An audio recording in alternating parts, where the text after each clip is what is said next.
开心果叫做欢喜果，欢喜果，叉叉这，叉叉这，这好难啊！较早因为生活较艰苦，定定是有一顿无一顿。有当时啊，家己无肉，换人大尻川。卖险险头大面数风，肚大鸡在王，才会生做较福相的人。现做时生活富足啊，食鱼食肉各当有错，高血压、高血油、高血糖的人是愈来愈多。渐渐啊，食饱嘛爱食卡，正做现代人的追求。那呢，要怎食才会当保持健康佮营养呢？定脂类是每个人的选择，无论是要菜食，用来做稀食啊，也是加入油鸡内底当做早顿，拢会使。而且定前阁有真济种会当拣，亲像腰果、杏仁果甲开心果。来，考试的时间到咯，咱来考考问下大家，敢知影开心果的代语要安怎讲无？开心果的代语要安怎讲？哦，歹势喂！啊，你试看嘛，你若要甲人小解开心果，你会安怎甲小解？那莫用华语讲的话。欢喜果。欢喜。那你开心果会怎么讲？猜猜看。欢喜果。唔知咧。开心果，开心果人话你会安怎讲？无想这问题咧。那你试看嘛，你若要甲人小解开心果，欢喜吗？欢喜，无想到。其实差不多啊。欢喜果吗？欢喜鬼果。他讲欢喜果。开心果台语是，我只会跟他说，这是一个会当食的物件。开心果。系啊，你若讲互你形容的话，我就讲袂出来，我就讲开心果。开心果叫做，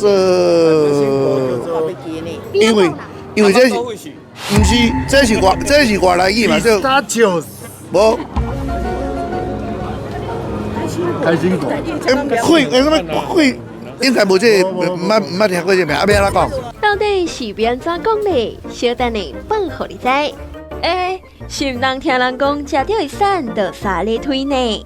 虽然甲土豆、杏仁等等的定仁来比，开心果的热量无遐悬，不过若是无准则，体重嘛是会增加。一天食10粒就好咯。另外，嘛不是每一个人拢会使食。有腰子病患者，甲对开心果会过敏的人，就千万唔通吸。若无食一个身体各样，就颠倒害咯。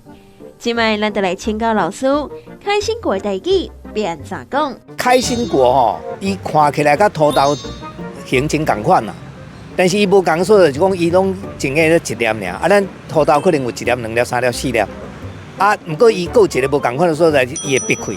安尼较好背，因为伊较真定嘛吼。啊，咱台语甲这个闭开这种情形哦，咱像咱咧吹发粿时，发粿若吹甲闭开，咱讲发粿在笑，吼，安尼才会好，表示会发财嘛。伊这种定豆啊啦吼，伊嘛是有闭开嘛吼，所以咱就照咱的共款的讲法，甲讲发粿共款，咱叫做笑豆。除了定脂类，有一种热量无悬，食了可会败食物，就是蒟蒻。蒟蒻有几大种，伊会当加工做脆食物仔、做果冻，或者是伫卤味蛋会出现的配菜。虽然这咱拢食快，不过蒟蒻用咱台湾话是免怎讲呢？敢知影蒟蒻的代语要安讲？哎，较假人啊！蒟蒻不是从日本来吗？蒟蒻嘛。嘿，对，蒟蒻是为日本。这我唔知影。QQ，不行，你来。叫老。叫卵。叫老。蒟蒻这么可以扣，可不可以扣奥？可以扣奥吗？有没有知道蒟蒻怎么讲？这好难啊！分家骨，这是外来语，这是日本话，这是日本话，分家骨，嘿对。空你只骨，空只骨。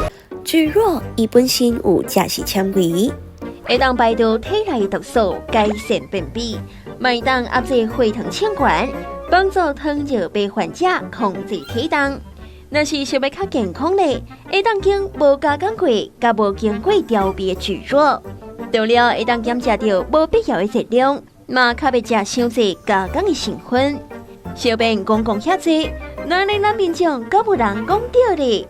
赶紧请老师甲咱解答。这蒟蒻这物件哦，是对日本传来咱台湾的啦。哦啊，因为伊是用粉去磨以后，才去甲伊做出来。啊，咱台湾人感觉伊食到那像粿共款，啊，伊爱拢浸伫水底，若无伊的丁气可能会变质，所以咱过去嘛有人甲叫做水浸粿。啊，不过另外一寡人伊是照日语的音吼去甲伊讲过来。啊，日语本来的音是こんにゃく，啊，伫日本时代嘛，毋是逐个人拢有机会通去读册去学日本话，所以因就听人讲，啊，听人讲的是定拢会音走精去，所以伫台湾民间定流传的讲法是粉食久，哦，啊，这こんにゃく变做粉食久以后，有的人听到粉食久，伊听袂晓讲迄到底是啥物物件，啊，伊就照家己的意思去甲改做粉椒久，所以嘛有人甲叫做粉椒久。是讲，无论是笑刀，也是水浸粿，拢唔通将伊当作是主食。那长期落来，那营养会无够，身体阁有可能会出现副作用。食物件拢爱保持减食加滋味、加食无趣味的心态，唔通减食，食食爱平衡，才是上健康的习惯哦。